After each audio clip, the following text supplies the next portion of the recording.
میرا دل بدل دے، میرا دل بدل دے، میرا دل بدل دے۔ ایک صاحب نے سوال پوچھا ہے کہ جنابت کی حالت میں اگر عورت کو حیض کی بیماری آ جائے تو کیا وہ ذکر اذکار کر سکتی ہے؟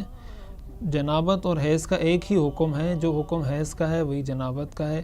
جس طرح حیض کے اندر قرآن کریم کی تلاوت نہیں کی جا سکتی، اسی طرح جنابت میں قرآن کریم کی تلاوت نہیں کی جا سکتی۔ جس طرح حیض کی حالت میں عام ذکر اذکار کیے جا سکتے ہیں یا قرآن کریم کی وہ آیات جن کو بطور دعا کے پڑھا جاتا ہے وہ آیات حیض کی حالت میں بھی پڑھی جا سکتی ہیں اور جنابت کی حالت میں بھی پڑھی جا سکتی ہیں۔ تو جنابت کی حالت میں اگر حیض آ جاتا ہے تو ایسی عورت کو بھی ذکر اذکار کرنے میں کوئی مانع اور کوئی حرج کی بات نہیں، وہ ذکر اذکار کر سکتی ہے۔ میرا دل بدل دے، میرا دل بدل دے، میرا دل بدل دے، میرا دل بدل دے۔